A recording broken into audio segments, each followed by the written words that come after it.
This video series is all about minivans. Which one has 7 seats, which one has 8 seats, which one is the best fit for your family, and which one is going to be the least expensive to operate. The format of this video is a little bit different than normal for an important reason. I was finally able to schedule the 3 best-selling minivans at exactly the same time, the Sienna, the Odyssey, and the Pacifica, all in for review simultaneously. But I was not able to get the newest minivan in America at that same time, the Kia Carnival. At the time that I was able to schedule all of these vehicles, I was told that there was no way that the Carnival would arrive anytime soon, but then, rather unexpectedly, it ended up turning up the week after I had these 3 minivans. This is part 4 of the minivan mashup series. Let's get these minivans out on the road and talk about how they drive. Let's start out our drive today in the newest of these 3 minivans, the Toyota Sienna. Remember that all Siennas are going to be hybrid this year. You have the choice of front-wheel drive for 36 mpg combined or all-wheel drive for 35 mpg combined. As you might expect out of a 4-cylinder hybrid, this is the slowest accelerating out of the bunch at 8.4 seconds 0 to 60. That's with just me as the driver inside. That puts the 0 to 60 time pretty similar to some of the compact crossovers that we see in the US. For instance, a Nissan Rogue is going to go about 0 to 60 as quickly as this. Remember that this is essentially the same hybrid system that we find in the Highlander with some tweaks for the minivan, but no additional power. The big difference between this and the Highlander is that the Sienna is notably bigger and it's notably heavier, so logically the fuel economy is going to be lower and the acceleration a little slower. Stopping from 60 miles an hour back to 0 will also take you a bit more in terms of distance, 135 feet for this model.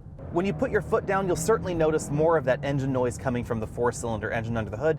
And if you're doing any hill climbing in the Sienna, then you will certainly notice more engine noise, generally speaking, coming into the cabin than in the Odyssey or the Pacifica. But if you're driving this gently in suburban or urban driving, you're not going to notice too much of an engine noise difference. Fuel economy is definitely very, very good in the Sienna as long as you're not doing too much hill climbing with it. I discovered that during my week now with the Sienna. I've only had this previously for about a day and a half, so I hadn't had too much time to spend fuel economy testing it. But I did discover that on my usual fuel economy test loop, I was able to get 35 mpg exactly in this vehicle. That basically mirrors what the EPA says you should be getting. If, however, I drive this on my daily commute, where I go up and over a 2,200-foot mountain pass, then the curb weight of the Sienna becomes a bit more of a problem, and there the fuel economy average dropped to 28.5 mpg. Still a very, very respectable number, but actually a little bit below the Pacifica Hybrid. That fuel economy number is pretty logical because this is bigger and heavier and less aerodynamic than the Toyota Highlander. If you're looking for a 3-row Toyota hybrid with the best fuel economy, that's obviously going to be the Highlander, but the Sienna has a much larger and more accommodating 3rd row. So if you're looking for more room, more cargo volume, etc., this would definitely be the win. And I'd be willing to sacrifice about 5 mpg for that. Now, your fuel economy will obviously depend on the terrain around your home, around your business, etc., on your daily commute. So if you live in an area where the roads are considerably flatter and you're not going up mountain passes every day, then obviously this is going to be getting you better fuel economy. Technically speaking, the Pacifica Hybrid isn't Chrysler's first hybrid, but this is the first one that they've produced in any real volume, and their first plug-in hybrid. It is also surprisingly good. This feels an awful lot like the hybrid system that we find in a wide variety of Toyota models because the operational principles of this hybrid system are very, very similar. It's a dual motor planetary hybrid power split style system, only both of these electric motors can help drive the vehicle down the road in electric only mode. When in EV mode, this gives you about 110 horsepower or so. That may not sound like a lot for a 5,000-pound vehicle, but it feels peppier than you might think because electric motors produce an awful lot of torque. Now, if you want more oomph, you can floor it, of course, and the gasoline engine will turn on. But thanks to the design of this system, if you drive more moderately and you live in a moderate climate, you will stay in EV mode for up to 32 miles. This has an electric air conditioning compressor, and it also has an electric heater for the cabin. So this can heat or cool the cabin just on battery mode. It doesn't need to involve the engine. Now, I did notice that when the temperatures dropped down to about 34 degrees this week, then the vehicle did start the engine to help heat the cabin because the cabin was requiring more heat than simply the electric resist development heater could put out. Of course, if you dig deeper into the accelerator, the gasoline engine is going to turn on, as you can hear there. But the gasoline engine is always going to be more muted and perhaps a little bit more refined than the hybrid system in the Sienna because this is a 6-cylinder engine. It has a larger displacement as well. And that's one of the reasons that the Pacifica is quicker 0 to 60. This model went 0 to 60 in 7.2 seconds. But the 60 to 0 stopping distance is certainly affected by the weight. It took this model 136 feet to stop from 60 miles an hour back to 0. That was a little bit shorter than I had expected, but still longer than the Sienna and definitely longer than the Odyssey. The main advantage to the Pacifica is obviously going to be the electric-only range. According to the EPA, the average driver driving 15,000 miles a year should save about $200 a year in this versus the Sienna Hybrid, but $1,000 a year versus the Odyssey. That's based on the average national electric rates. Obviously, if your employer allows you to charge for free, then it could be even less expensive.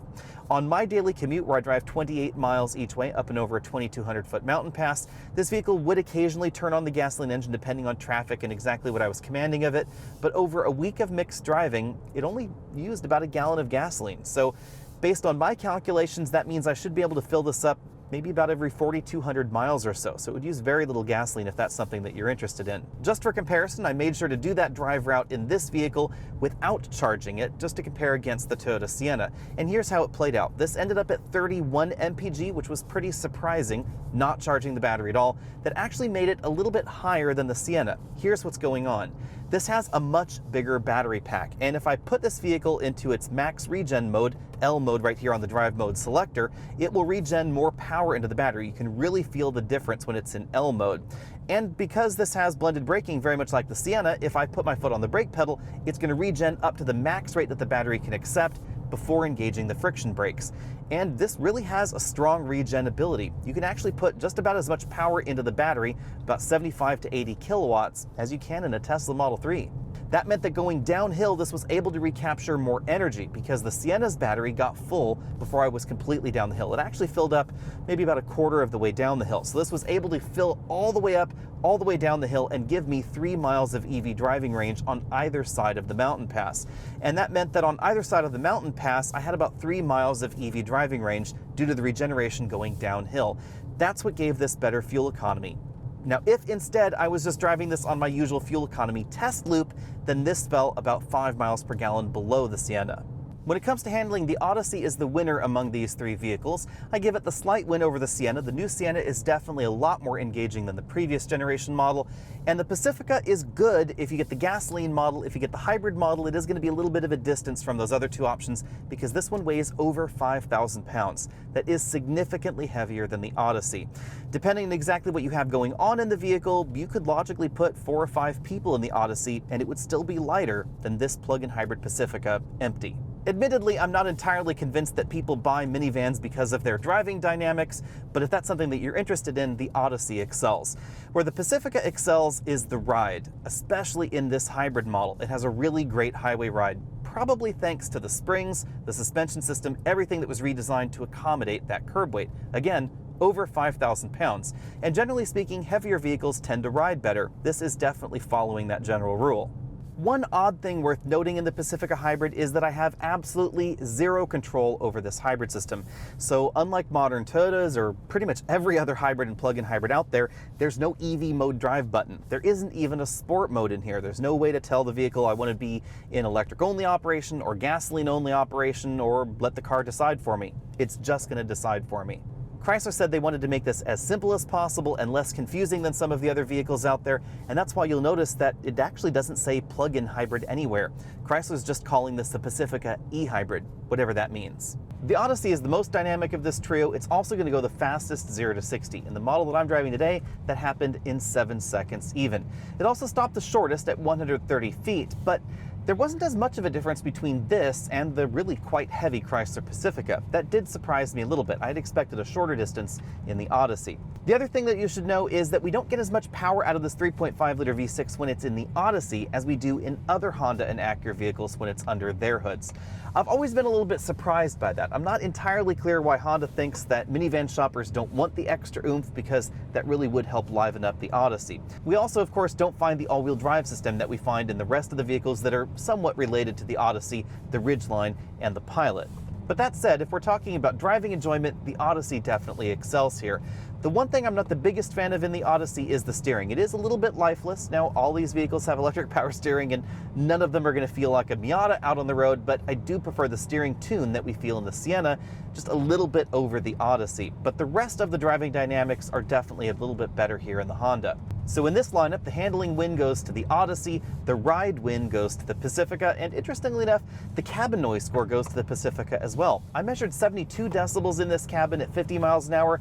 That was 2 decibels louder than the Sienna or the Pacifica. The Pacifica was actually just a hair lower, so I have to give it the win. It also is the quietest in this bunch if you're running in EV mode. Clearly, the fuel economy win goes to the Sienna because for the average driver, it is going to be the most efficient, but the lowest cost of operation, interestingly enough, is going to be with the Pacifica because of that electric-only drive mode. As far as efficiency goes in the Odyssey, this is respectable for a large 3-row vehicle, but I've been averaging 17.3 miles per gallon over a week of mixed driving. So this is definitely below what you'll find in any of the other hybrid options. That's quite logical because this is a V6 engine. It does have cylinder deactivation and auto start-stop, but that's not going to make as big of a difference in-city driving or in mountainous driving, etc., as a hybrid system would. Some of you have been asking me about my thoughts on the ZF 9-speed that Honda is still using in select models versus their new 10-speed automatic. I have long defended the ZF 9-speed as a very rational and pragmatic transmission design. It has a very wide ratio spread, so it gives you good acceleration and good highway fuel economy as well. But the downside to the ZF 9-speed is that there are gear shifts that feel unusual, for lack of a better word. It's not that there's anything wrong with the transmission, they just don't feel like the other automatics out there. This 10-speed is very, very different. Honda managed to do an in-house design with very similar ratio spread to what we find in that ZF 9-speed without those funky shifts. So instead, this feels really more like a traditional automatic transmission. So while I've never particularly minded the way the ZF 9-speed automatic transmission feels out on the road, this Honda 10-speed is clearly the smoother operator, and this is definitely one of my favorite modern transmissions. As far as front-wheel drive transmissions go, this is my absolute favorite. My second best would be the Aisin 8-speed that we find in a wide variety of different vehicles out there. And then honestly, I might put the ZF 9-speed, just for its efficiency reasons, over the average 6-speed auto out there. One of the nice things about this transmission is that the shifts are very rapid. So if I try and shift up and down in the manual mode here, it actually shifts pretty quickly. And we have paddle shifters, of course. Bearing in mind that I drove the Carnival after the other 3 minivans, let's dive into the Kia's numbers now. The Carnival went 0 to 60 in 7.2 seconds. That seems pretty average for this group, but it is a little bit slower than the Odyssey. The most likely reason for that is the Odyssey's 10-speed automatic transmission. It has a very aggressive starting gear, and that really helps get you off the line faster than most of the minivan competition. In terms of 60 to 0 stopping distance, it came in at 124 feet.